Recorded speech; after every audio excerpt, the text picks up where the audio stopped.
విశ్వగురువు అయిన బ్రహ్మర్షి పితామహ పత్రి గారికి ఆత్మ ప్రణామాలు తెలుపుకుంటూ ఈ జూమ్ లో ఉన్న ఆత్మ బంధువులందరికీ ఆత్మ ప్రణామాలు మాస్టర్స్. గత వారం మనం చీతాయనంలో కొంత తెలుసుకున్నాం, మరి ఈ రోజు కూడా ఇంకొంచెం తెలుసుకుందాం మాస్టర్స్. నాకు ఇంతటి అవకాశం ఇచ్చిన మీ అందరికి వేల వేల కృతజ్ఞతలు. Thank you.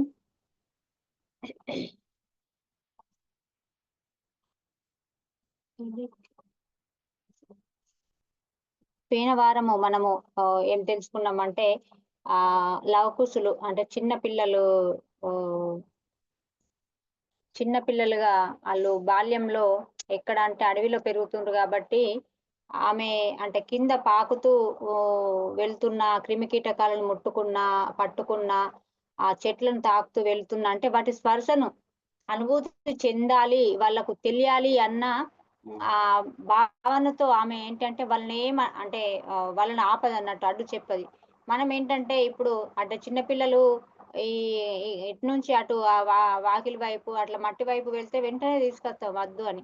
కానీ మాత ఏంటంటే ఆ మట్టి స్పర్శ అంటే మట్టి కాదు, ఆ భూమాత స్పర్శ వాళ్ళకు తగలాలి అని ఆ చెట్ల స్పర్శ, ఆ మొక్కల స్పర్శ, ఆ క్రిమి కీటకాలు అంటే వాటిని అన్నిటిని గమనిస్తూ వాళ్ళు ఎదగాలి, వాటిని అన్నిటిని నేర్చుకోవాలి అని ఆమె అంటే వాళ్ళు ఎక్కడికి వెళ్తున్నా చెట్ల బండల మీదకి పాకుతున్న చెట్ల కాడికి వెళ్ళినా కానీ ఆపదన్నట్టు. అంటే అంత ప్రకృతిలో పెరగాలి అన్న వాళ్ళని ప్రకృతిలోనే విద్యాభ్యాసం చేయించాలని అమ్మ ఒక ప్లాన్ తో వచ్చింది కాబట్టి ఆమె ఎప్పుడు కూడా అడ్డు చెప్పలేదని తెలుసుకున్నాం.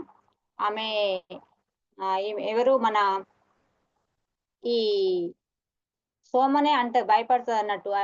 ఏమన్నా అంటే క్రిములు అవి ఏమన్నా హాని చేస్తాయేమో అని భయపడ్డా గాని ఆమె అంటది అన్నట్టు, సీతమ్మ వాళ్ళు ఎవరు అనుకుంటున్నావు, వాళ్ళు రాముని పిల్లలు, వాళ్ళకేం కాదు అన్నట్టు చెప్తుంది అన్నట్టు. కానీ మళ్ళీ అది ఏం చేసినా గానీ ఆమె అంటే ఆమె చూస్తుండగానే ఆమె సంరక్షణలోనే ఆ చెట్లు ఎక్కడం కానీ బండల అంటే కొండలు ఎక్కడం కానీ ఆమె సంరక్షణలో జరగాలనే చూసేది అన్నట్టు. ఒంటరిగా వాళ్ళని వదిలేది కాదు, కానీ ఎక్కడ ఆపేది కాదు. అది మళ్ళీ ఒక ఋషి అంటే ఎన్నో సంవత్సరాల నుంచి అతడు ఒక వైద్యం కోసము మొక్క ఆ మొక్క అక్కడ మాకు దొరకడం లేదమ్మా అని మాత దగ్గరికి వచ్చినప్పుడు, ఈ అడవిలో చాలా ఎక్కువ దొరుకుతాయని తీసుకువెళ్తాయి కానీ అక్కడ చూసేసరికి ఆ అమ్మకు కూడా కష్టంగా దొరుకుతాయి ఆ మొక్కలు. అప్పుడు అనుకుంటది అన్నట్టు, నేను అంటే ఈ అడవంతా ఎంత అంటే అది క్షీణించిపోతుంది అని కొంచెం బాధపడుతుంది అన్నట్టు. కానీ అయినా కానీ చెప్తుంది సోమతోని, ఆ మొక్క అంతరించిపోయినా గానీ దానికి బదులు ఇంకొక మొక్క అంటే దాని జాతికి చెందిందే కాకపోతే ఇంకొక మొక్క ఔషధము ఆ రకంగా ఉంటది కానీ కొత్త రకపు మొక్క అంటుంది. అంటే ఇప్పుడు మనము చిన్న టాబ్లెట్స్ లలో ఏంటి అంటే ఫార్ములా ఒకటే గాని కంపెనీ వేరు అంటారు. అంటే ఇది వేరుంది అని మనం ఎప్పుడన్నా అడిగినప్పుడు అంటే అని చెప్తారు కదా, అంటే ఇది ఫార్ములా ఒకటే గాని కంపెనీ వేరు అన్నట్టు. ఆ రకంగా అంటే ఔషధ గుణం ఒకటే గాని మొక్క అంటే ఏంటి దాన్ని ఆకారం మారుతుంది అన్నట్టు. ఈ పాత మొక్క అంతరించిపోయి దానికి బదులు కొత్త మొక్కలు వస్తున్నాయి. అంటే సేమ్ ఔషధం మాత్రం ఒకలాగానే ఉంటది సోమ అని చెప్తుంది అన్నట్టు అమ్మ.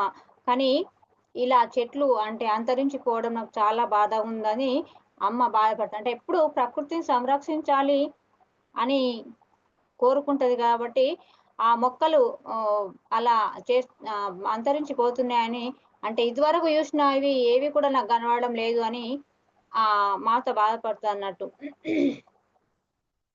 మరి ఈ అంటే అరణ్యము మనము సంరక్షించాలి, దానికి అభివృద్ధిలోకి తీసుకురావాలి అని ఆమె చెప్తా. అంటే మా ఆలోచన అది ఎప్పుడు కూడా ప్రతిసారి చెప్తుంది కదా చిన్నప్పటి ముచ్చట్లు. ఆమెకు చిన్నప్పటి నుంచి మొక్కల్లో అంటే మొక్కల్ని పెంచడము, చెట్లను నరకద్దు, వాటికి ఏ హాని చేయొద్దు అని ఆమె కోరిక కాబట్టి ఆమె ఎప్పుడు ప్రకృతిని సంరక్షించాలని ఉంటది అన్నట్టు. మరి ఇట్లా అడవిలో కొన్ని సంవత్సరాలు గడుపుతుండగా కొన్ని సంవత్సరాల తర్వాత చంద్రిక అంటే ఇంతకు ముందు సీతామాత ఆమెను ఓదార్చి ఒక చోట ఒక కుటీరంలో ఉంది కదా చంద్రిక, ఈ వీళ్ళను వెతుక్కుంటూ వస్తది అన్నట్టు. తన కుమారుని తీసుకొని సీతామాతను కలవడానికి అక్కడికి రావడం జరుగుతుంది. ఆ బిడ్డతో సహా వచ్చినప్పుడు అక్కడ సీతమ్మ అంటది అన్నట్టు, అంత దూరం నుంచి కష్టపడి ఇక్కడి దాకా వచ్చావా చంద్రిక అని అన్నప్పుడు, మీరు చేసిన దాంట్లో ఇది నేను చేసే మిమ్మల్ని నాకింత సహాయం చేసిండ్రమ్మా, మిమ్మల్ని నేను కలవకపోవడం ఎంతవరకు కరెక్టు అని ఆమె వచ్చి ఆ మాత దగ్గర ఆశీర్వాదం తీసుకుంటది అన్నట్టు.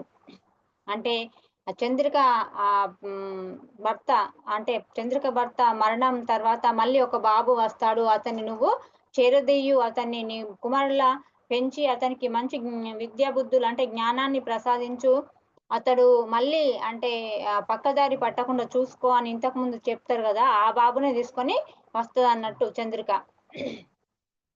నన్ను కుమారుని మీరు ఆశీర్వదించారు కదమ్మా, మరి మీ ఆశీర్వాదం మళ్ళీ కావాలని ఇప్పుడు ఆ బాబుతోని వచ్చానని చెప్తుంది అన్నట్టు చంద్రిక. కానీ ఇక్కడ చెప్తుంది అంటే ఆ సీతామాత ఆ బాబును అంటే ఒక రక చూస్తుంది అన్నట్టు, అట్లనే తదేకంగా చూస్తుంది ఆ బాలుని వైపు, అట్లనే చూస్తుంది అంటే ఆ అతనిలో తత్వాన్ని గమనిస్తుంది అన్నట్టు. చూడడం అంటే మామూలు కాదు, అంటే అతనిలో తత్వాన్ని గమనించి నవ్వుతుంది అన్నట్టు. నవ్వి చంద్రిక అంటది, చంద్రికతోని అంటది మాత, చంద్రిక అంటే అప్పుడు శూర్పణఖ చేసింది కరెక్టే, ఎందుకంటే ఇతనిలో లోపల ఒక బలహీనత ఉన్నది, ఆ బలహీనతను బయటకు తీయడానికే అంటే శూర్పణఖ రూపంలో అంటే ఆ రకంగా ఈయనలో బలహీనతను బయటకు తీసిండ్రు. అంటే అది అతనికి ఒక పాఠం, ఆ జన్మలో ఈ జన్మలో నేర్చుకోవాల్సిన పాఠం. ఆ పాఠం ద్వారా అతనిలో అంటే ఆ బలహీనత ఏంటి అది నేర్చుకొని, ఆ పాఠం నేర్చుకొని మరు జన్మలో దానికి అంటే దానికి గురి కాకుండా ఈ పాఠం నేర్చుకోవాలన్నట్టు. మరు జన్మలో మళ్ళీ మంచిగా ప్రవర్తించడానికి ఇప్పుడు మళ్ళీ ఆ బాబుగా పుట్టి ఈమె దగ్గరికి చేరుతాడు అన్నట్టు. అంటే ఈ జన్మలో మళ్ళీ ఏ ప్రలోభాలకు లొంగకుండా ఉండడానికే, అంటే అప్పుడు అక్కడ పాఠం నేర్చుకున్నాడు. అంటే ఆ మాయల వల్ల ఆమెకు లోబడి ఆమె వెంట వెళ్ళి ఏమి అంటే దేన్ని కోల్పోయిండో నేర్చుకున్నాడు అన్నట్టు. ఇప్పుడు మళ్ళీ జన్మ తీసుకున్నాడు కాబట్టి అటువంటి పొరపాట్లు చేయకుండా, ఎలాంటి ప్రలోభాలకు లొంగకుండా ఆ పాఠం నేర్చుకున్నాడు కాబట్టి ఇప్పుడు సరైన మార్గంలో అంటే ఇది ఒక కర్మ ప్రక్షాళనే అన్నట్టు చెప్తుంది అన్నట్టు ఆ మాత చంద్రికతోని. కానీ మళ్ళీ వస్తుంది అంటే ఈయన మామూలు వ్యక్తి కాదు, కాకపోతే మళ్ళీ కర్మ అంటే ఆ కర్మ ఉంది కాబట్టి ఆ కర్మ పరీక్షించడానికి ఇతను కొంచెం పెద్దయిన తర్వాత కర్మ పరీక్షిస్తుంది, కానీ ఈసారి తట్టుకొని నిలబడతాడు. అప్పుడు ఆ కర్మను అంటే దానికి ఆ బలహీనత వల్ల ఆ పొరపాటు వేసి ఎంత నష్టపోయిండో అది అంటే ఎరుకలో ఉంటది కాబట్టి ఇప్పుడు మాత్రము దేనికి అంటే లొంగకుండా, దేనికి ప్రలోభాలకు లొంగకుండా అతడు ఈ పరీక్షను నెగ్గుతాడు. నెగ్గి మళ్ళీ అంటే నీతోనే అంటే నిన్నెప్పుడు కూడా పక్కకు పెట్టకుండా తోచిపుచ్చకుండా నీ మార్గంలోనే అంటే ఋషి మార్గంలోనే నడుస్తూ మరి ఆయన జీవితాన్ని ఏంటి అంటే ఆ పైన ఇంకో జన్మలో చేసిన పొరపాట్లన్నీ ఇప్పుడు ఈ జన్మలో సరి చేసుకొని మరి ఆయన జీవితం సార్థకం చేసుకుంటాడు అన్నట్టు చెప్తుంది అన్నట్టు. మాత అంటే ప్రయాణం చేస్తూ చంద్రిక పట్ల చెప్తుంది అన్నట్టు, నేను ఎప్పుడు నీ ప్రేమను కోరుకుంటాను మాత, నీ ప్రేమ కరుణ నాకు ఎప్పుడు ఉండాలి అన్నట్టు చంద్రిక కోరుతుంది అన్నట్టు. ఇక్కడ ఏమంటదంటే ఇక్కడ నీ ప్రేమలో అంటే స్థిరత్వము, చంద్రికని అంటుంది అంటే నీ ప్రేమలో స్థిరత్వము అంటే స్పష్టంగా ఉంది, కానీ ఎప్పుడు కూడా నువ్వెప్పుడు ఆనందంగా ఉండటానికి ఆనందంగా గడపడానికి ప్రయత్నించు, నీ వ్యక్తిగత కోరికలతో కప్పబడకుండా చూసుకో అని చెప్తుంది. నిర్మలంగా అంటే నిర్మలంగా ఉండు, కానీ షరతులతో నువ్వు ఎప్పుడు కూడా ఉండకు అని చెప్తుంది. అంటే నిజమైన కరుణ ద్వారానే ఏర్పడే క్షమ బుద్ధే ఇతని ఈ రకంగా మారుస్తుంది. అందుకోసమే నువ్వు ఎప్పుడు నిర్మలంగా ఉంటూ ఆయన్ను మళ్ళీ పక్కదారి పట్టకుండా సరైన మార్గంలో నడిపించు అని చెప్తుంది అన్నట్టు చంద్రికకు. అంటే నువ్వు ఎప్పుడు కూడా నీ గౌరవాన్ని కోల్పోకు, అంటే నేను చూస్తున్నా, నేను ముందటి నుంచి చూస్తున్నా, నువ్వు ఎప్పుడు కూడా నీ గౌరవాన్ని కోల్పోలే ఇక కూడా నువ్వు ఎప్పుడు నీ గౌరవాన్ని కోల్పోకు, అంటే నీ ప్రేమ వల్లనే అతనికి ఆ ఈ జన్మలో మార్చుకునే అవకాశం దొరికింది కాబట్టి అదే విధంగా నువ్వు ఉండు, ఎప్పుడు నువ్వు నీ గౌరవాన్ని కోల్పోకుండా చూసుకో అని చెప్తా అన్నట్టు. ఇక్కడ ప్రేమ కర్మ పరిస్థితులు కూడా అంటే వాస్తవాన్ని ప్రకటిస్తాయి అని చెప్తుంది. ఎన్నడి అంటే అతన్ని ఎప్పుడు కూడా దారి తప్పకుండా చూసుకో, సరైన దారిలో నడిచేలా చూసుకో అని చెప్తది. ఉదాహరణల ద్వారా నువ్వు అంటే ఇవన్నీ నీకొక ఉదాహరణ అనుకో. అంటే నువ్వు ఈ ప్రపంచానికి నువ్వెంతో మేలు చేస్తావు. అంటే ఈ ప్రపంచానికి ఈమె ఒక ఋషిలా మారింది గాబట్టి, ఇవన్నీ నువ్వు సరైన మార్గంలో ఎప్పుడు ఎరుకలో ఉంచుకొని, నీ దృష్టిలో ఉంచుకొని ఉంటే, నువ్వు ఈ ప్రపంచానికి నువ్వెంతో మేలు చేసిన దానివైతావు అని చెప్తదన్నట్టు మాత చంద్రికతో. ఆమె మనసులో వేరేదో మెదులుతుంది. అంటే ఈ చంద్రిక వస్తది వీళ్ళ దగ్గరకంటే చాలా దూరం నుంచి ఈ అడవిలో ఉన్న ఆ మాతను గలవడానికి వచ్చినప్పుడు లవకుశులను వాళ్ళని గలవడానికి వచ్చి ఇవన్నీ మాట్లాడుకున్న తర్వాత చాలా రోజులు ఉంటారన్నట్టు సీతామాత వద్ద ఉండి ఆమె అంటే వచ్చింది కానీ ఇక వెళ్ళాలి అనుకుంటుంది కానీ ఆమెలో ఒకటి మనసులో ఏదో ఒకటి అమ్మ సీతామాతను అడగాలి అని లోపల మనసులో ఉంది. కానీ అడగలేకపోతుంది. కాకపోతే ఇక్కడ గ్రహించింది ఎవరు? సీతమ్మ. సీతమ్మ గ్రహించి అడుగుతదన్నట్టు. నీలో అంటే నీ మనసులో ఏదో ఒక సందేశం ఉంది. మెదులుతుంది. మరి అదేంటో చెప్పమంది. అన్నప్పుడు అడుగుతదన్నట్టు సీతమ్మను. అమ్మ మాత శ్రీరాముడు అంటే మీరిద్దరు విడిపోవడము నాకెంతో విచారంగా ఉందమ్మా. అంటే నాకు విచారంగా గాదు. నలుగురు అంటే అందరూ సందేహిస్తుండ్రు. ప్రజలందరూ ఏమనుకుంటుండ్రంటే శ్రీరాముడే నిన్ను అంటే వెళ్ళగొట్టాడు, మిమ్మల్ని పంపించేశాడు, వెళ్ళగొట్టారు అనుకుంటుండ్రు. మరి అందుకే నాకు చాలా విచారంగా, బాధగా కూడా ఉంది అంటుంది. అంటే మీ స్వచ్ఛత మంచితనాలకు ఎందుకమ్మా ఇలాంటి అంటే పరీక్షలా ఇవేంటి అన్నట్టు అడుగుతుంది చంద్రిక ఆ మాతను. మంచితనానికే మీరు అంటే ఇప్పుడు సీతారాములు అంటేనే లోక కళ్యాణం కోసము ఒక అవతారం తీసుకున్న జన్మ తీసుకున్న మాత అంటే ఒక దంపతులని తెలిసి కూడా ఇటువంటి అంటే మీరు అలా మాటలు పడడము కరెక్టా అన్నట్టు చంద్రిక అడుగుతదన్నట్టు. అన్నప్పుడు చెప్తది మాత ఏమంటదంటే మనం అవన్నీ వినకూడదు చంద్రిక. అంటే మొదటిసారిగా అంటదన్నట్టు. అవన్నీ మనము వినకూడదు. ఎప్పుడు మనము వాటిని విన్నట్టు ఉండాలే. వాటిని మౌనంగానే పరిష్కరించుకోవాలి. అంటే ఈ సత్యాన్ని ఎప్పుడు కూడా మనము సత్యాన్నే చూడాలి. కానీ ఆ అసత్యం వైపు మనము అంటే అవి ఆళ్ళన్న మాటలన్నీ అసత్యాలే గదా! సత్యాన్ని అంటే ఈ సత్యం ఏంటి అంటే మా ఇద్దరి మధ్య ఒక శాపం ఉంది. ఆ శాపం వల్ల మేము ఒక కొద్ది రోజులు వెడబాటు ఉండాలి. మళ్ళీ అదొక విధంగా అయితే ఈ లవకుశులు అడవి అంటే ఈ ప్రకృతి పరిసరాల్లో పెరగాలి వాళ్ళు. ఇప్పుడు రాజ్యంలో ఉంటే ఏంటి అంటే రాజ్యాధికారాలు అవేంటి దాన్నేమంటారు? హ్మ్. సమావేశాలు అవేంటి ఇగ అదే లోకంలో ఉంటది.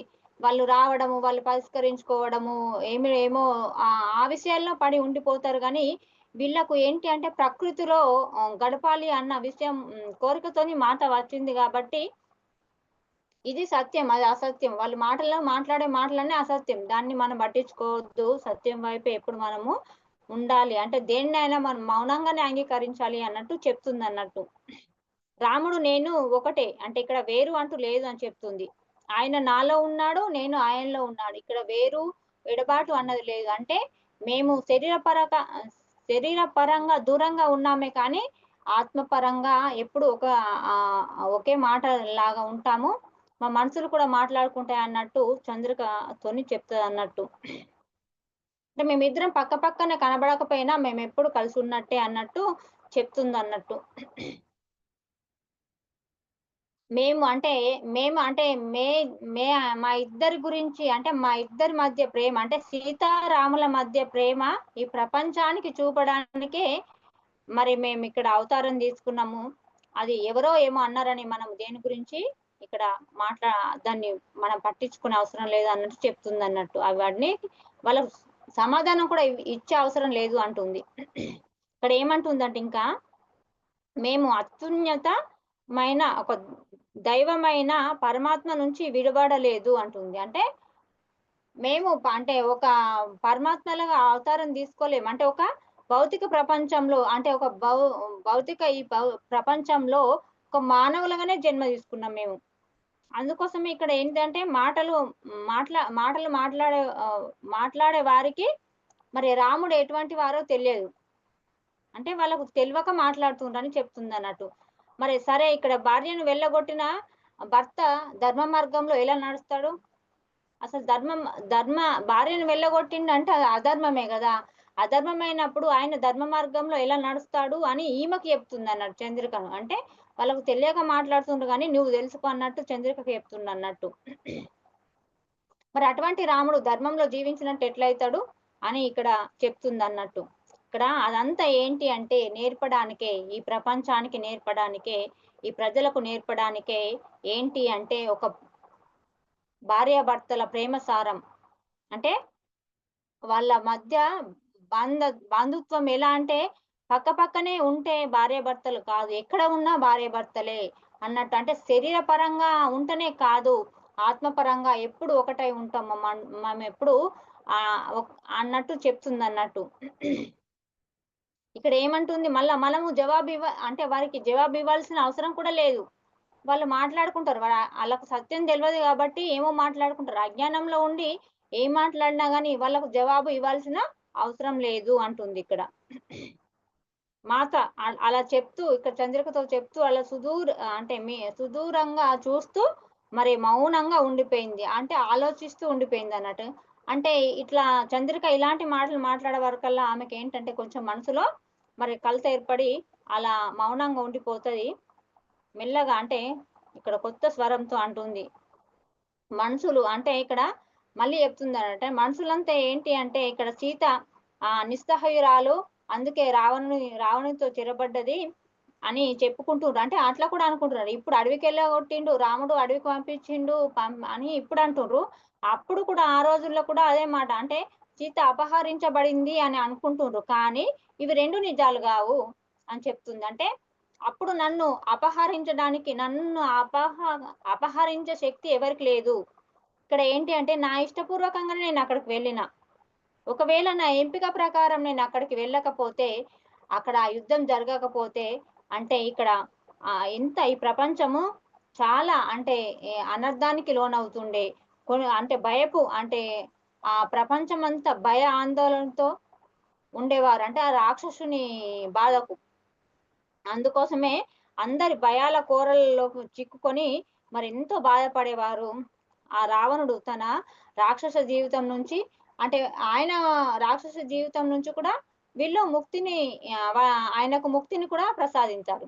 ఇక్కడ ప్రజల భయాల నుంచి వాళ్ళను రక్షించారు. ఇంకో రకంగా ఆ అంటే రాక్షసుడే కాదు. ఆయన రాక్షసుడు కాదు రావణ బ్రహ్మ అతడు. కానీ ఏంటి అంటే ఆయనలో ఒక గుణము ఆ లోపం వల్ల ఆ రాక్షస తత్వం ఉంది కాబట్టి మనం ఏమంటే రావణ సూర్యుడు రాక్షసుడు అనుకుంటున్నాం. కానీ అతడు రావణ బ్రహ్మ. మరి అతనికి విముక్తి పొందే మార్గం కూడా చూపాడు రాముడు. ఇక్కడ ప్రజలకు తెలియనిది ఎంతో ఉంది. అంటే వాళ్ళకి ఎలా ఊహించుకుంటే అలా మాట్లాడతారు. వాళ్ళు ఎలా నోటికొస్తే అలా మాట్లాడతారు. ప్రజలకు తెలియనిది ఎంతో ఉంది. కానీ మనకు సత్యం తెలుసు కాబట్టి మనం మౌనంగానే ఉండాలి. వాళ్ళకి జవాబు చెప్పాల్సిన అవసరం లేదు అని ఇక్కడ చెప్తుందన్నట్టు. అది అంటే అది ఇప్పుడు అక్కడికి లంకకు వెళ్ళడము, ఇటు అడవికి రావడం ఇవి 2 సరియైన మార్గాలే అని చెప్తుంది. ఎందుకంటే ఈ విషయాలు అర్థం చేసుకోవడము ఋషులకే కష్టమైంది. ఇంకా మనుషులకేం సాధ్యమైతది అన్నట్టు చెప్తుందన్నట్టు చంద్రికతో. అప్పుడు అంటే ఇప్పుడు ఈమె ఎంతో ఇన్ని రోజులు అంటే అందరూ ఆళ్ళు వీళ్ళు అన్న మాటలతో చంద్రిక మనసు ఎంతో భారం అయిపోయిందన్నట్టు. ఇవన్నీ విషయాలు సీతమ్మ ఆమెతోని చెప్పిన తర్వాత ఆమె ఎంతో భారం దిగిపోయినట్టు ఆమె ముఖంలో ఆరాటం తగ్గిపోయి ప్రశాంతత చోటు చేసుకుంటదన్నట్టు. నువ్వు అంటదన్నట్టు సీతమ్మతోని. అమ్మ తల్లి నువ్వు నా మనసులో ఉన్న అంతిమ భారాన్ని చాలా తీసేసావమ్మా. నేను ఎప్పటినుంచో ఎంతో బాధపడుతున్నా అని చెప్తది. అప్పుడు మాతను హత్తుకొని చంద్రిక అంటది. నువ్వు వెళ్ళు అంటే చంద్రికతోని అంటది. చంద్రికను దగ్గరికి తీసుకొని హత్తుకొని నువ్వు వెళ్ళి అంటే భర్తతో అంటే సమాజంలో వెలివేయబడిన ఒక స్త్రీ ఎలా ఉండాలో చూపించు. అంటే ఈమె చంద్రిక అప్పుడు తన భర్త శూర్పణఖ అంటే ఆమె మాయవేషంలో వచ్చినప్పుడు ఆమెకు వశమై ఈమెను పంపించేస్తాడు గదా! అది చెప్తుందన్నట్టు. "నువ్వు వెళ్లి భర్త అంటే ఒక సమాజంలో వెలివేయబడిన ఒక స్త్రీ ఎలా ఉండగలదో చూపించు. ఉదాహరణంగా నీవు నిలువు" అంటే అందరికి ఒక ఉదాహరణగా నువ్వు నిలువు అని చెప్తుంది. మరి అతన్ని తిరిగి ధర్మ మార్గంలోకి ఎలా తేగలిగావో చూపు. అంటే అతడంటే ఇప్పుడు భర్త మళ్ళీ జన్మించిండు గదా! ఇతన్ని మళ్ళీ ధర్మ మార్గంలో నడిపించడానికి ఈమె దగ్గరికే ఏరుతాడు. అందుకే ఇది చెప్తుంది. అంటే అతన్ని మళ్ళీ నువ్వు ధర్మ మార్గంలో ఏ విధంగా నడిపించావో చూపించు అని చెప్తుంది. అంటే ఇంకెప్పుడు కూడా ఇంకొక స్త్రీని వెళ్ళగొట్టడు. అంటే ఇప్పుడు ఆయన నువ్వు చూపే ఈ ధర్మ మార్గాన్ని నడుస్తున్నప్పుడు అంటే ఇప్పుడు ఈ జన్మలో గాని, ఇంకో జన్మలో గాని మరి ఇంకొక స్త్రీని ఎప్పుడు కూడా వెళ్ళగొట్టడు. అంటే ఆయనకు అలాంటి పాఠం నేర్చుకుంటాడు. రాముడు నేను నిన్ను కోరేది అదే అంటుంది. అంటే నీవు అంటే అందరికి ఉదాహరణంగా మారాలి. నువ్వు అంటే ఈ ఒక అంటే అక్కడ ఆ బాధలన్నీ తట్టుకొని అడవిలో ఒక కుటీరంలో ఉండి మరి ఇక్కడ పార్వతీమాత, ఈ సీతామాత ఆశీర్వాదంతో ఒక ఋషిగా మారినావు గదా! ఈ ఋషిగా మారిన దాన్ని ధ్యానం వల్ల నువ్వు ఒక స్థితికి వచ్చినావు గాబట్టి దాన్ని నలుగురికి చెప్పు అంటుంది అన్నట్టు. ప్రపంచానికి తెలియజెప్పు అని చెప్తుంది. అదే మేమిద్దరం కోరుకునేది రాముడు, సీత నేను, రాముడు అని చెప్తుంది. కొన్ని రోజుల తర్వాత మరి మాత అంటే ఆమె ఒక్కామెనే బయట కూర్చుంటది. మరలా కూర్చున్నప్పుడు సాయంత్రము ఈ సోమ ఏం చేస్తదన్నట్టు, సాయంత్రం పానీయము ఆమెకు అందిస్తదన్నట్టు. సీతమ్మత్తకు మరి ఆ పానీయం అందించినప్పుడు అక్కడ చీకటిగా ఉంటది. అంటే మొఖాలు అంటే కరెక్ట్‌గా కనబడతలేదు. మసక మసక పడ్డట్టు సాయంత్రము సమయం అయితుందన్నట్టు. మరి కానీ మాత మాత్రం ఆకాశం వైపు ఏదో ఆలోచిస్తూ తదేకంగా చూస్తుంది. ఏం జేస్తుంది అంటే ఎందుకలా ఆలోచిస్తుందో సోమకు అర్థమైతలేదు. ఆమె ముఖంలో అంటే నేనెన్నడూ చూడలేని మరి అంటే ఆ ఎదురు చూపు నాకు గనిపిచ్చింది అంటుంది. అంటే ఎవరి కోసమో ఎదురు చూస్తున్నట్టు ఒక రకమైన ఆమెలో ముఖములో కనిపించింది. మరి ఇంతకుముందు నేనెన్నడూ చూడలేను అంటుంది. మాత దేని గురించి ఆలోచిస్తున్నావని ఈమె అడుగుతది. అడిగినప్పుడు ఆమె ఏమి అంటే ఈ చంద్రిక అవన్నిటి గురించి చెప్పింది గాబట్టి ఆమె కొంచెం మనసు కొంచెం కలత చెందిందన్నట్టు. ఆమె అంటే హ్మ్. అడిగినప్పుడు ఏమిటి గురించో ఆలోచిస్తున్నావు మాత అన్నప్పుడు ఆమె మౌనంగానే ఉంటది సీతామాత. కానీ కాసేపయినంక అంటది. ఆమెను ఒంటరిగా అంటే ఇక్కడ సోమ అనుకుంటుంది. ఆమె మౌనంగా ఉన్నది. నేను అడిగినా గాని ఏం జవాబు చెప్పలేదు గాబట్టి, మరి నేను ఆమెని ఇక్కడ వదిలేయాలా? లేకపోతే ఆమె పక్కన కూసోవాలనా? ఈమె ఆలోచించుకుంటది. అంటే నా మనసులో ఆయన మీద ఉంది ఈ రాముని మీద నా మనసులో అంటే అతన్ని కలవాలి అనిపిస్తుంది అని మెల్లగా చెప్తదన్నట్టు. చెప్పినట్టు నేను చంద్రికతో మాట్లాడిన మాటలు యదార్థం.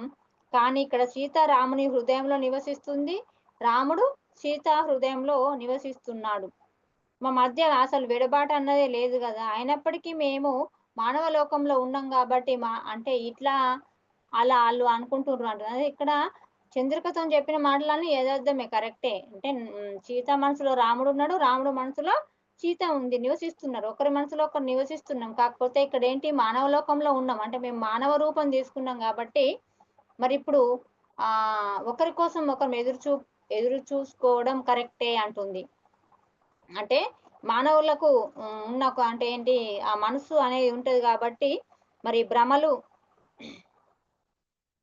ఈ బాధలు, భ్రమలు ఈ 2 అనుభూతి చెందడం కోసం మేము వచ్చాం గాబట్టి, మరి ఈ ఇట్లాంటి ఎదురుచూపులు ఉంటాయన్నట్టు చెప్తుంది. భౌతిక సృష్టి మరి అంతటిలాగా మేము కూడా అంటే ఈ మానవ జన్మ తీసుకొని ఈ భౌతిక సృష్టి చే చేయబడ్డది గాబట్టి, మేము కూడా అందరిలాగా మాయకు లోబడతాము అన్నట్టు చెప్తుందన్నట్టు.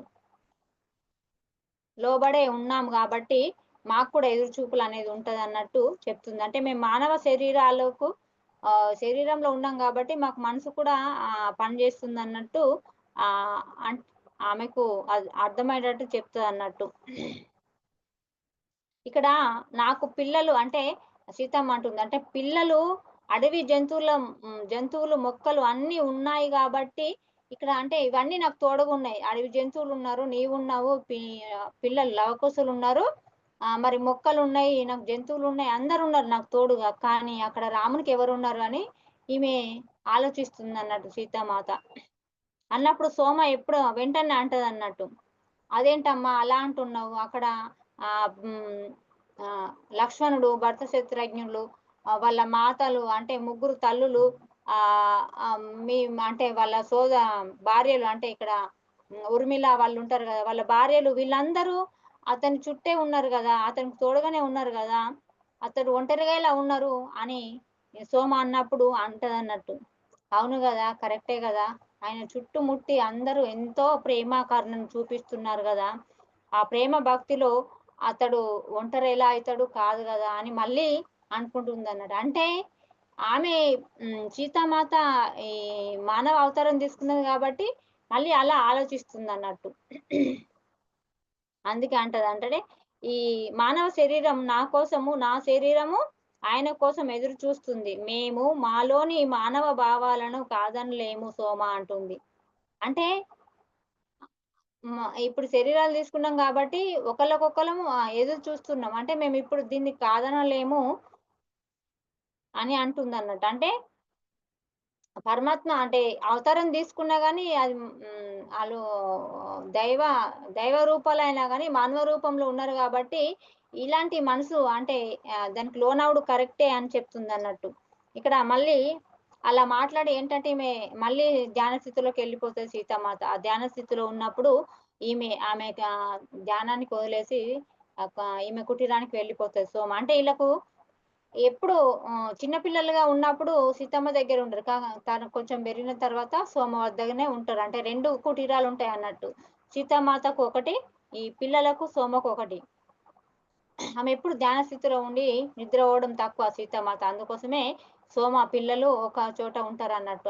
ఆళ్ళ పిల్లలకు ఎప్పుడైతే 6 సంవత్సరాలు రావడం మొదలైతదో, అప్పుడు ఆమె ధ్యానంలో కూర్చొనబెట్టడము, ధ్యానం నేర్పడము మొదలుపెడతదన్నట్టు. ధ్యానం జేస్తూ విద్యాభ్యాసాలు మొదలుపెడతది. ఫస్టు ఆళ్ళకి నేర్పింది ఏంటిదంటే ధ్యానం జేయడము. ధ్యానం జేసిన తర్వాత ఒక కథ చెప్పడం. అంటే ఆళ్ళకలా అలవాటు చేస్తుందన్నట్టు. ఎప్పుడు కూడా ప్రతిరోజు అదే విధంగా జేస్తుందని. అంటే ఋషుల కథలు వినడంలో ఆళ్ళకెంతో ఇష్టమన్నట్టు. అలా ఋషుల కథలు వింటూ వాళ్ళు ధ్యానం చేస్తూ మరి ఆళ్ళనొక మార్గంలో నడిపిస్తుంది సీతమ్మ తల్లి. మరి ఇద్దరు అంటారు. మీకేం కథ చెప్పమంటారు అని అడిగినప్పుడు, ఆ ఇద్దరు లవకుశులు ఇద్దరు అంటారన్నట్టు. మాకు ఋషి అనసూయ మరి నాది దేవతల కథ చెప్పండి అంటారు. అంటే మీకు ఎన్నో సార్లు చెప్పాం గదా! మళ్ళీ అంటే మాకు అదే ఇష్టము. మాకు అదే కథ చెప్పు అన్నట్టు వాళ్ళు అడగడం జరుగుతది. వాళ్ళు అడిగారని మళ్ళీ అదే మొదలుపెడతది. ఋషి అనసూయ అంటే ఆమె భర్త అత్రి మహర్షి. ఆస్ అంటే ఈ అనసూయను అత్రి మహర్షి వాళ్ళిద్దరు భార్యాభర్తలు. మరి ఆళ్ళిద్దరూ ఒక అడవిలో ఆశ్రమాన్ని నిర్మించుకొని ఒక అంటే నిర్జన ప్రదేశాన్ని అంటే వాళ్ళు ధ్యాన సాధన కోసము నిర్జన అంటే ఎలాంటి జనసంచారం లేని ప్రదేశాన్ని వాళ్ళు నిర్ణయించుకుంటారన్నట్టు ఆశ్రమం కోసం. దానికోసం వెతుక్కుంటూ ఒక అరణ్యానికి వెళ్తారు. అక్కడికి వెళ్తారు. అది బాగానే ఉంటది. కాకపోతే అక్కడ చెట్లు, నీరు అంటే ఆ అడవిలో కొన్ని సంవత్సరాల నుంచి వర్షాలు లేక, చెట్లకు నీరు లేక, అక్కడ జంతువులు ఎంతో బాధపడుతున్నాయి. ఆ విషయాన్ని ఈళ్ళు గమనిస్తారన్నట్టు. గమనించి మరి కనుచూపు మేరలో కూడా మనుషులు కూడా ఎక్కడ కనబడరు అక్కడ. ఎంత అడవి అంటే అక్కడో, ఇక్కడో ఇక్కడ ఒక్క మనిషన్నా కనబడతారు గానీ, అక్కడ మాత్రం ఒక్క మనిషి అంటే జంతువులకే లేదు ఇగ మనుషులేముంటారు? అట్లా. అది ఇప్పుడు అత్రి మహర్షి ధ్యాన సాధనకు ఇది అనువైన చోటే. కాకపోతే అక్కడ సౌకర్యాలు లేవు. అక్కడ నీరు లేదు. మరి నీరే లేదు అంటే ఆహారం ఎలా దొరుకుతది అసలు? చెట్లే ఎండిపోతున్నాయి. జంతువులే మాడిపోతున్నాయి ఆళ్ళకా నీరు లేక. మరి ఇదంతా ఎలా అని ఈ ఆమెకు చాలా బాధ అనిపిత్తదన్నట్టు ఆ అనసూయ మాతకు. మరి ఏం జేయాలో అర్థం గాలేదు. ఇక్కడ అంతా బాగానే ఉంది. కాకపోతే జీవరాశి లేదు. మరి అక్కడ ఆ అనసూయ ఋషికి చాలా బాధ కలుగుతది. ఒకరోజు ఆమె అడవిలో అలా నడుస్తూ వెళ్ళంగా ఒక పులి అంటే ఆహ్ అదేంటి అంటే ఆహారం లేక, నీరు లేక బక్క చిక్కిపోయి అది ఒక నీళ్లు అంటే ఇక్కడ తోడితే నీళ్ళెళ్తాయి కావచ్చు అని దాని పంజతోని నీటి కోసము తవ్వడం చూసి ఆమె మనసు ఎంతో బాధపడుతదన్నట్టు అనసూయ మాత మనసు బాధపడి ఈ అడవికి ఏమైంది అని అడిగినప్పుడు అంటారన్నట్టు. ఈ అడవికి శాపం ఇచ్చిండ్రు. 10 సంవత్సరాల నుంచి ఇక్కడ వర్షాలు లేవు. మరి ఈ శాపం వల్లనే ఇక్కడ వానలు లేవు. ఈ నదులు లేవు. అంటే ఏవి వర్షాలు పడితేనే కదా అన్ని నిండుకుంటాయి. ఈ చెట్లు ఆ చెట్లు పచ్చగుండాలన్నా, జంతువులకు నీరు, ఆహారం దొరకాలన్నా మరి వర్షాలే కాబట్టి ఈ అడవి శాపం వల్లనే ఇలా జరిగింది అని చెప్పగానే ఆ విషయం తెలుసుకున్న మాత ఏంటంటే లేదు ఇక్కడ ఏదో ఒకటి చేయాలి. అంటే ఈ శాపము ఎందుకచ్చింది? దాన్నెలా మరి నివారించాలి? దాని మార్గం చూడాలి అని అప్పుడు ఆ మాత ధ్యాన స్థితిలోకి వెళ్ళిపోతదన్నట్టు. అవి కూడా జంతువులు కూడా అడుగుతాయి. దయచేసి మాకు సహాయం చేయండి.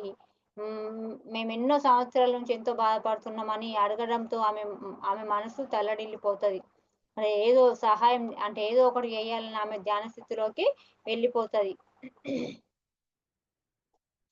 అక్కడ వెళ్ళడం వల్ల ఈ ఈమె ధ్యాన స్థితులు అడుగుతదన్నట్టు. మేము ఎన్నో సంవత్సరాల నుంచి ఈ అడవినే మరి అంటే ఈ అరణ్యంలో ఎన్నో జీవులు నీరు లేక, ఆహారం లేక అలమటించిపోతున్నారు. నా మాట అంటే ఆమె వెళ్తదన్నట్టు. ఎలా అంటే ధ్యాన స్థితిలో దివ్య లోకాలకు వెళ్ళి అక్కడ మందాకిని నదిని అడుగుతదన్నట్టు. అక్కడ నువ్వు భూమి మీదకి రావాలి. అక్కడ చాలా బాధపడుతున్నాయి జంతు జలాలు అన్నీ కూడా చాలా బాధపడుతున్నాయి అని అక్కడ దివ్య లోకాలకు వెళ్ళి ఆమె అక్కడ అడుగుతదన్నట్టు. ఇక్కడ దివ్య లోకాలకు వెళ్ళింది అనసూయ మాత అంటే ఇక్కడ లవుడు అంటాడు అన్నట్టు. దివ్యలోకం అంటే అదెక్కడ ఉందమ్మా అని అడుగుతాడు.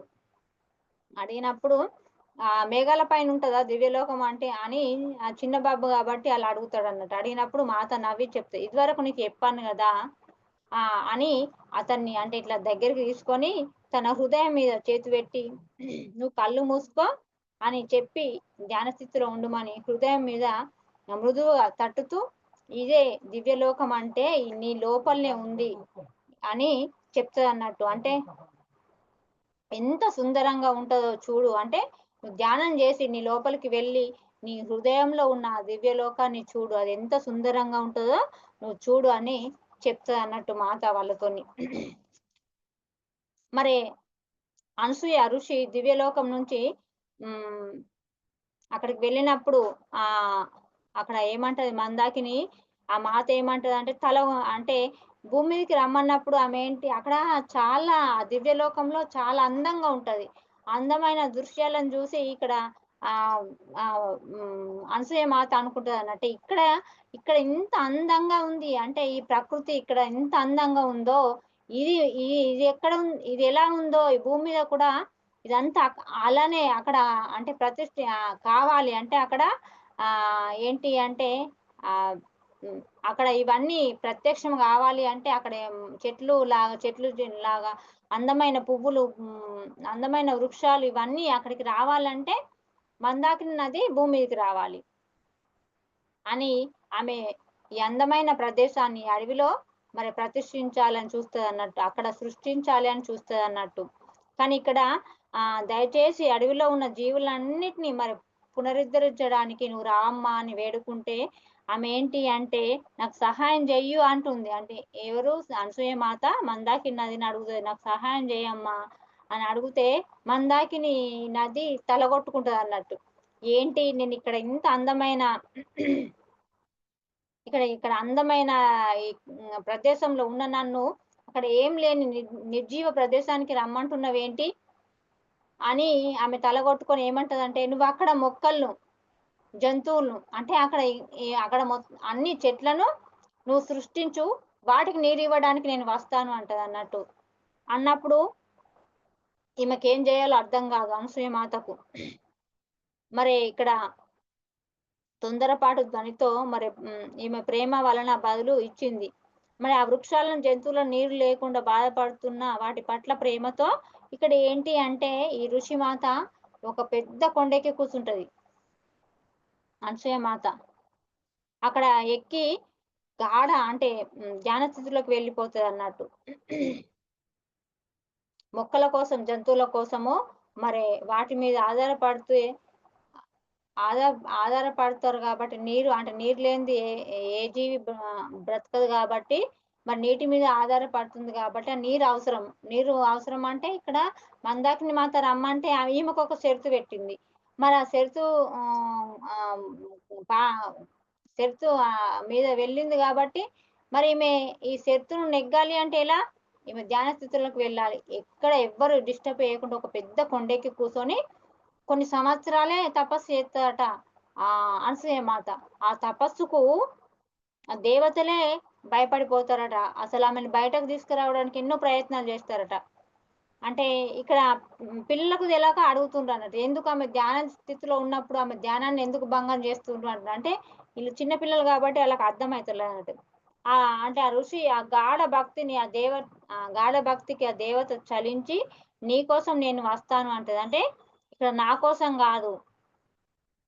ఇక్కడ మానవులు తమ ఆహారం కోసము మొక్కలు, జంతువులు అంటే అవన్నీ నీటి మీద ఆధారపడ్డది గనుక వారి కోసం నువ్వు ప్రేమగా రా, నా కోసం గాదు. వాటి కోసం నువ్వు ప్రేమగా రా అని ఈమె పిలుస్తదన్నట్టు. సరే నేను తప్పకుండా వస్తానని అప్పుడు మందాకిని నది అంటే కొన్ని ఆమె ఇచ్చిన మాట కూడా మర్చిపోతా. అంటే కొన్ని సంవత్సరాలు గడుతది గాబట్టి ఆమె నేను వస్తానన్న మాట కూడా మర్చిపోతదన్నట్టు. ఎందుకంటే ఈమె గాఢమైన తపస్సు వల్ల మరి తిరిగి రావడం జరుగుతది. నువ్విక్కడ సౌందర్యాన్ని ఇక్కడ ప్రతిబింబిస్తే నువ్వు అరణ్యానికి తిరిగి జీవం తేగలిగితే నేను దాన్ని పోషించడానికి వస్తాను అని అన్న మాట మర్చిపోతది. కానీ ఈ ఋషిమాత మాత్రము ఒక గాఢమైన ధ్యానం జేసి మరి అరుంధతి నదిని మరి భూమి మీదకి తీసుకురావడం జరుగుతది మాస్టర్స్. మరి ఋషి అనసూయ తిరిగి తన భౌతిక రూపంలోకి వచ్చి గాఢ తపస్సు అంటే తపస్సులోంచి బయటకచ్చి అప్పుడు ఈ అంటే చిగురించిన మొక్కలను సంతోషంగా ఉన్న జంతువులను చూసి ఎంతో ఆనందపడతదన్నట్టు. వీళ్ళిద్దరు అడుగుతుర్రు లవకుశులు.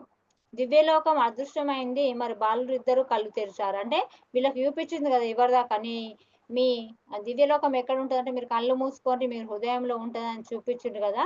వాళ్ళు కూడా కాసేపు దివ్యలోకం వైపు వెళ్లారు. వాళ్ళు మెల్లగా మరి వాళ్ళు కూడా బయటకత్తారన్నట్టు. మరి ఇక్కడ ఏమంటుందంటే ఎన్నో రూపాల్లో ఆ మాత అంటే నది మాత ఎన్నో రూపాల్లో మరి అడవంతా ప్రవహించడం జరుగుతది. ఇక్కడ మన మన ఇచ్చను బలీనం చేసుకోవద్దు. చేసుకోవడం అని లౌడ్ అన్నాడన్నట్టు. అంటే మాత అంటుంది.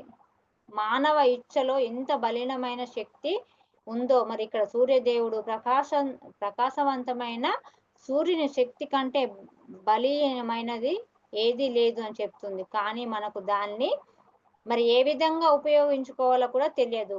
మన లోపలే అంటే అది మూయబడి ఉంది. కానీ అది ఆ శక్తి మన లోపలనే మూయబడి ఉంది. కాకపోతే తపస్సు అనేది మరి ఆ ఇచ్చ యొక్క శక్తిని వెలికితీస్తుంది. అంటే ప్రతి మనిషిలో ఒక శక్తి ఉంటదది. ఎలా అంటే సూర్యుని ప్రకాశంలాగా అతడెంత ప్రకాశవంతంగా ప్రకాశిస్తున్నాడో మన లోపల కూడా అంత ప్రకాశవంతంగా ప్రకాశించే ఒక ఆత్మ ఒక జ్యోతి అంటే మనలో ఉంది. అది ఎలా ఉంది అంటే అది లోపల మూయబడి ఉంది. ఆ మూయబడిన దాన్ని బయటకు తీయాలి అంటే మరి ఇక్కడ మన ఇచ్చ అంటే ఒక ధ్యానం చేయాలి. మన లోపల ఉన్న లోపల ఉన్న శక్తిని వెలికి తీయాలి అంటే మరి ఇక్కడ ధ్యానం చేస్తేనే మన లోపల ఉన్న శక్తి మరి బయటకొస్తదన్నట్టు చెప్తుందన్నట్టు. ఈ విషయం ఎప్పుడు జ్ఞాపకం ఉంచుకోండి అని వాళ్ళకు చెప్తది మాత. అంతేకాదు భక్తికి కూడా బలం చేకూరుస్తుందా అని అడుగుతారు. అంటే ఆళ్ళు పిల్లలు క్వెషన్ లేతుండ్రన్నట్టు. మాత తల ఊపుతది. మానవులకు ఇవ్వబడిన వరం అయితే మరి మనుషులకు ఈ వరం గురించి తెలియదా అని అడుగుతుండు. అప్పుడు అంటే ఇచ్చను మేలుకొల్పోవడానికి ఎంతో సాధన చేయాలి. మరి ఇచ్చను మేలుకొల్పడానికి ఎంతో సాధన చేయాలి. అంటే శిక్షణ కూడా అవసరమే అంటుండు. ఋషులు మాత్రమే అంటే ఈ రహస్యాన్ని తెలుసుకుంటారు. ఋషి అంతుర్య అద్భుతమైన ఇచ్ఛాశక్తితో మరి ఆమె ఎంత శక్తివంతురాలో మరి అనేక సంవత్సరాలు ధ్యాన సాధన వల్ల మరి ఆ మందాకి నదిని ఇక్కడికి తీసుకొచ్చింది. ఆమె ఆశ్రమం వెనుక ఒక పెద్ద శిల మీద అంటే ఎవరికి అందనంత పెద్ద శిల మీద ఎక్కి కూర్చొని అంత గాఢమైన తపస్సు చేస్తది. అంటే ఆమె తపస్సు వల్లనే కదా ఈ మందాకిని నది కిందికి వచ్చిందని వీళ్ళకి చెప్తుందన్నట్టు. అందుకోసమే మన ఇచ్చ ప్రకారము మనము చేస్తే ఏదైనా సాధించగలము అని చెప్తుంది. అంటే ప్రతిదీ ధ్యానం వల్లనే సాధ్యము. ధ్యానము ధ్యానము అంటే సాధన చేయాలి అన్నట్టు చెప్తుందన్నట్టు. వారు మరి ఆ విధంగా ఎందుకు చేస్తారని మళ్ళీ అడుగుతుండు కుశుడు. ఈ ప్రపంచానికి సహాయం చేయడం కోసమే ఆళ్ళు అంటే ప్రయత్నిస్తుంది అంటే వాళ్ళు ఇంత ఎందుకు చేసిండ్రనంటే ఈ ప్రపంచానికి సాయం అంటే సహాయం చేయడానికి కోసమే వాళ్ళు ఇదంతా చేసేది. ఆమె ధ్యానానికి వాళ్ళు ఎంత అంటే సంవత్సరాలు ధ్యానం చేసి మానవాళికి మంచి చేయడం కోసమే, ఒక ప్రకృతికి మంచి చేయడం కోసమే అని ఇక్కడ చెప్తది. అంటే ఇక్కడ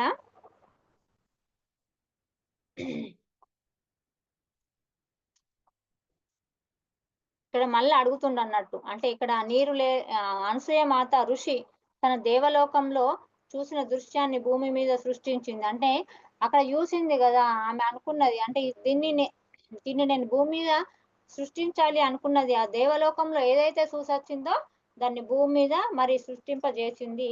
అందమైన ఒక అడవిలా మార్చిందన్నట్టు. వృక్షాలకు, జంతువులకు మరి అవెంతో ఆనందంగా జీవించడం. అనేక సంవత్సరాలు తర్వాత మరి ఇక్కడ అడుగుతుండన్నట్టు ఎవరు? ఆహ్, ఈ పిల్లలు లవకుశులు అడుగుతుండ్రు. "మరే గొప్ప ఋషి నీకోసం నేను వస్తే మరి లోక కళ్యాణం కోసం నువ్వు ఎంతో త్యాగం చేశావు. నీ ప్రేమ అంతటిది." సీత ఇంకా ఇలా చెప్పింది. "నీ తండ్రి గారు నేను ఆమె మరి అంటే అత్రి మహర్షులు అంటే రాముడును సీతామాత అత్రి మహర్షుల ఆశ్రమం అక్కడికి వెళ్తారు గదా! అప్పుడు ఆహ్, చెప్తదన్నట్టు. దేవలోకంలోనే అది అంటే స్ఫటికంలా అంటే అంత స్పష్టంగా ఉంది. ఆమె స్వచ్ఛంగా ఉంది. అంటే అందులో ఏమేమున్నాయంటే చేపలు, తాబేళ్లు, కప్పలు అంటే ఎన్నో రకాలుగా ఉన్నాయి. అంటే ఈళ్ళకు కథ రూపంలో చెప్తుంది గానీ, మేము నిజంగా చూసినాము. మేము అని చెప్తుందన్నట్టు. అది ఎంతంటే ఒక స్ఫటికలాగా స్వచ్ఛంగా ఉంది ఆ నది. అందులో ప్రతి జీవి ఉంది. తాబేళ్లున్నాయి, కప్పలు, చేపలు, ఇంకా అనేక బాతులు ఎన్నో రకాలుగా అందులో నెమళ్ళు ఇగ ఒక్కటి గాదు ప్రతి జంతువు అక్కడ ఎంతో ఆనందంగా ఆహ్, అంటే అవి ఎంతో ఉత్సాహంగా, ఆనందంగా ఆడుకుంటూ ఉన్నాయి. అవి స్వేచ్ఛగా సంచరిస్తున్నాయి అని పిల్లలకు చెప్పడం జరుగుతదన్నట్టు. ఇక్కడ మరి ఇచ్ఛాశక్తి ప్రేమల వలనే సాధ్యమైంది ఇదంతా. అంటే ఆమె జంతు వృక్షాల మీద ప్రేమతోనే ఆమె ఇచ్ఛాశక్తితోని సాధన చేసి మరి ఇక్కడ ఆ మందాకిని నదిని భూమికి తీసుకురావడం వల్లనే మరి ఇవన్నీ ఇదంతా సాధ్యమైంది. అవన్నీ సంతోషంగా, ఆనందంగా ఉంటున్నాయి గదా! అని ఇక్కడ మనకు చెప్తుంది మాస్టర్స్. అందుకోసమే ప్రేమను ఎప్పటికి మర్చిపోవద్దు అని చెప్తుంది. ఏదో ఒక రోజు మేము ఆమెను కలుసుకోగలమా అని అడుగుతుర్రు పిల్లగాండ్లు. అంటే, అంటే ఎవరు కుశుడు అంటే అందులో లవకుశుడు కదా! కుశుడు అడుగుతాడన్నట్టు. అంటే నేను కూడా అదే ఆశిస్తున్నాను. అంటే మీరు ఆమెను కలాలి అని నేను కూడా మరి ఆశిస్తున్నానని చెప్తదన్నట్టు. మాత ఆ మాటలు అనుకుంటూ తర్వాత ఒక అంటే అలా నేను కూడా అంటే మీరు కలవాలి అన్నప్పుడు నేను అదే ఆశిస్తున్నానన్నప్పుడు ఒక మృదువైన వాయువు అంటే ఆహ్, ఆమె వైపు వచ్చి ఆమెను తాకినట్టు ఆ వాయువు ఆమె మాట మీరు కూడా కలాలి అని నేను ఆశిస్తున్నాను అనంగానే ఆ వాయువు ఒక మృదువైన వాయువు అంటే అక్కడికచ్చి ఆమెను తాకుతున్నట్టు అంటే సమాధానం ఇచ్చినట్టు అంటే తదాస్తు అంటే నువ్వన్నది కోరుకున్నది జరుగుతదన్నట్టు అలా సందేశం ఇచ్చినట్టు అనిపించిందట. ఆ మర్నాటి రాత్రి మళ్ళీ కథకు సమయం అంటే పిల్లలు అడిగిండ్రన్నట్టు.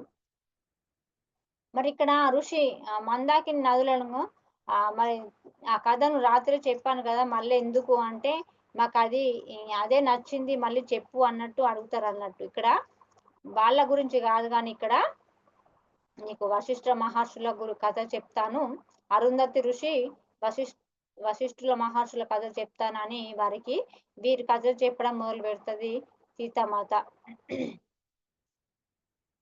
వారు సరే అన్నట్టు తలూపుతారు. మిమ్మల్ని అంటే ఇక్కడ చిన్నగా ఆహ్, అది జ్ఞాపకం చేస్తాను. ఇక్కడ అరుంధతి ఋషి, వశిష్ఠ మహర్షి ఇద్దరు చాలా వివేకవంతులు. వాళ్ళెంతో శక్తివంతులు. వాళ్ళిద్దరు మహర్షులు మరెంతో శక్తివంతులు. కానీ ఆ ఋషులకు అంటే వాళ్ళిద్దరికి ఎవరికి అరుంధతి మాతకును మరి ఇక్కడ వశిష్ఠ మహారాజుకు వివాహం జరిగిన తర్వాత వశిష్ఠ మహర్షి అంటే ఏ ఆయుధాన్నైనా తిప్పికొట్టే శక్తి ఆహ్, అతనికుంది అన్నట్టు. అదెంత గొప్ప ఆయుధం గాని, ఆ యుద్ధ ఎటువంటిదొచ్చినా గాని మరి ఏది కూడా తన వరకు రాకుండా తిప్పికొట్టే శక్తి అతనికుందన్నట్టు. అరుంధతి ఋషివి అంటే దానికి ఆమెకేంటంటే వితరణ ఇచ్చే శక్తి ఉందట. ఆమె ఎంతమందికైనా అంటే వితరణ అంటే పంచడం. ఆమె ఎంతమందికైనా భోజనము పెట్టగలదు. ఒకరోజు ఒక కౌశికుడు అనే మహారాజు, ఆ కౌశికుడు అనే మహారాజు మరి వారి శక్తుల గురించి విని ముందుగా అంటే ఆహ్, అంటే మనము ఒక చోటికి వెళ్తాం. ఒకళ్ళు ఇద్దరంటే ఓకే. కానీ చాలా మంది వెళ్ళాలంటే అక్కడ భోజనాల ఏర్పాటు కోసం మేము గింతమంది వస్తున్నామని చెప్పాలి గదా! కానీ ఆ కౌశికుడు అనే మహారాజు వీళ్ళకు పరీక్షించాలని పెద్ద సైన్యాన్ని తీసుకొని విషయం ఏం చెప్పకుండా సడెన్‌గా వెళ్తాడట వాళ్ళ దగ్గరికి. ముందుగా తెలియజేయకుండా వెళ్లి పెద్ద సైన్యంతోని అక్కడ భోజనాలు కావాలన్నట్టు చెప్తారట. చెప్తే మరి ఆమె సరే అని వారందరికీ ఆహారం సమకూరుస్తదట. మరి ఇక్కడ ఆ మాత, ఆ అరుంధతి మాత ఆళ్ళందరికి భోజనం సమకూర్చి వడ్డన ఏసిన తర్వాత వాళ్ళందరూ భోజనం చేసి మరి ఇక్కడ వెళ్ళే ముందు అడుగుతాడట మళ్ళీ మహారాజు. మహారాజా అంటే మేమింతమందిమి అంటే మీకేం జెప్పకుండా వచ్చినాం గదా! మరి ఇంత ఇంతమందికి అసలు భోజనం ఎలా తయారు జేశారు? ఇంత తక్కువ సమయంలో మరి ఆహారం ఎలా సమకూర్చడం జరిగింది అంటే ఆమె చెప్తదన్నట్టు. మీ దగ్గరున్న రహస్యం ఏమిటి అంటే, ఇది నాకొక వరము. అంటే ఈ వరం ద్వారానే నేను ఇలా ఎవరికైనా నేను ఆహారము అందించగలుగుతున్నాను అని చెప్పినప్పుడు, అరుంధతి చాలా మర్యాదగా చెప్పినా గాని, మరిక్కడ అంటే మహారాజుకు ఏంటి అంటే, ఆహ్, అదేంటి అది నాకు కావాలి అని అడుగుతాడన్నట్టు. అందులో ఉన్న సైనికుల్లో ఉన్న ఒకతను అంటాడన్నట్టు. అంటే ఈమె వరమని చెప్పినా గాని అందులో ఆళ్ళ సైనికుల మధ్య ఉన్న ఒకతను అంటాడన్నట్టు. అంటే వశిష్ఠుల మహర్షి ద్వారా దగ్గర ఒకటి కామధేనువు అనే గోవుంది. అది పవిత్రమైన ఆవు ఆ కామధేనువు. దాని వల్లనే ఇదంతా చేయగలుగుతుండ్రు అని చెప్పగానే ఇతడు అది నాకివ్వండి అని అడుగుతాడు. అడిగినప్పుడు అంటే అది చెప్తా వశిష్ఠుల మహర్షి చెప్తాడన్నట్టు. అది అంటే ఈ అరుంధతి మాతకు ఎంతో ప్రియమైంది. ఒక ఆమెకు తప్ప ఆమెకు ఎవరికి సేవ అయ్యేది. ఆమె కోసమే అది పాలు ఇవ్వడం జరుగుతది అని రాజుకు చెప్పినా గాని అది నాకు బహుమతిగా కావాలి అంటాడు. అంటే వశిష్ఠుల మహర్షి క్షమాపణ కోరుతూ దే ఆ కామధేనువు నా భార్యకు తప్ప ఎవరికి ఇవ్వది. నా భార్యకి ఎంతో ప్రియమైంది అని అతడు క్షమాపణ అడిగి ఎన్ని రకాల అన్నా గాని ఆ మహారాజు వినకపోవడం జరుగుతదట. అంటే ఇక్కడ దానివల్ల అంటే ఒకవేళ మీరు తీసుకపోయినా గాని దానివల్ల మీకెలాంటి ప్రయోజనం ఉండదు. అదొక భార్యకే ప్రియమైంది. ఆమె కోసమే అది అంటే పని చేస్తది, పాలిస్తది అన్నట్టు చెప్తదన్నట్టు. కానీ అంటే మీరిలా నన్ను తిరస్కరిస్తుండ్రు ఇది కరెక్ట్ గాదు అని మహారాజు ఆగ్రహిస్తాడన్నట్టు ఆళ్ళ కోపం మీద. అంటే నేను నాకది గావాలి, నాకది బహుమతిగా అంటే నేను ఈ రాజ్యానికే రాజును. నాకది బహుమతి గావాలి అంటే నువ్వు తిరస్కరిస్తావా? అని కోపంతో ఆగ్రహించి నాకది గావాలి అని ఈయనొక అంటే ఒక పట్టుదలతోని ఉంటాడట. మరి ఇక్కడ సైనికులకు చెప్తాడట. మీరు వెళ్లి ఆవును తీసుకురాపోండి అని. చెప్పినప్పుడు వశిష్ఠ మహర్షి తన భార్య వైపు చూసాడు. అంటే వాళ్ళిద్దరూ గొప్ప ఋషులు గాబట్టి వాళ్ళిద్దరు ఒకళ్ళనొకళ్ళు చూసుకొని వాళ్ళిద్దరి మనసు ఒకటే గాబట్టి ఒకళ్ళ మొఖం ఒకళ్ళు చూసుకున్నప్పుడు ఆవు ముందు నిలబడి అని చెప్తదన్నట్టు. ఎవరు అరుంధతి మాత ఆవు ముందు నిలబడి మరి మహారాజుతో "ఓ మహారాజా నేను మిమ్మల్ని ప్రార్థిస్తున్నాను. అంటే మా నుంచి దాన్ని విడదీయకుండ్రి. అంటే మేము దాన్ని ఒక ఆవు లెక్క చూసుకోలేము. అది ఒక నా కుమార్తె అంటే నా బిడ్డలాగా చూసుకున్న బిడ్డను తల్లిని నువ్వు విడదీయొద్దు. మా నుంచి దాన్ని విడదీయొద్దు. తల్లిని బిడ్డను వేరు చేయొద్దు అని మరి ఆ రాజు ముంగట నిలబడి ప్రాధేయపడ్డా గాని కనికరం లేని ఆ రాజు ఏంటి అంటే చాలా అసభ్యంగా అంటే ప్రవర్తిస్తాడన్నట్టు. అది మీకు ధర్మం కాదు మహారాజా అని ఇక్కడ ఆ అరుంధతి మాత ఎంత ప్రాధేయపడ్డా గాని ఆ మహారాజు విచక్షణ కోల్పోయిండు. అంటే ఒక దాన్ని అంటే దాన్ని నేను దాన్ని ఏమంటారు ఆ కామధేను అనే ఆవును నేను తీసుకువెళ్ళాలి, దాన్ని లోబర్చుకోవాలి, నా వెంట తీసుకుపోవాలి అన్న ఒక్కటే ఉంది ఆయన. కానీ మొత్తం ఆయన వివేకం విచక్షణ అంటే ఏది అన్ని కోల్పోయిండు అన్నట్టు. ఆగ్రహంలో అన్ని కోల్పోయిండు. కోపంలో ఆయన ఏం చేస్తుండో ఆయనకే తెలియక ఉండపోయింది. అందుకోసమే ఇక్కడ వశిష్ఠ మహర్షికును ఆ రాజుకు మధ్య యుద్ధం జరుగుతుంది అన్నట్టు. యుద్ధం జరిగినప్పుడు అంటే ఇక్కడ మహర్షి ఎంతో శక్తివంతమైన అతను కాబట్టి ఎటువంటి ఆయుధాలైనా తిప్పుకొట్టే శక్తి ఇతనిలో ఉంది కాబట్టి మరి అక్కడ ఆ రాజు ఆయుధాలు ఏమీ పనిచేయడం లేదు. అక్కడ గ్రహిస్తాడన్నట్టు. దీనికి అంతటికి ఇక్కడ తపోశక్తి అంటే ధ్యాన శక్తి ఇంత గొప్ప శక్తి ఉన్నట్టుంది. అంటే నా ఆయుధాలు ఏవి పనిచేయకపోవడానికి కారణము అంటే ఆయనలో ఉన్న ధ్యాన శక్తి, తపోశక్తి. అంటే నేను కూడా ఆ శక్తిని సంపాదించుకుంటా అని ఇక్కడ కౌశిక మహారాజు ఏం చెప్తాడంటే సాధన చేయడం మొదలుపెడతాడు.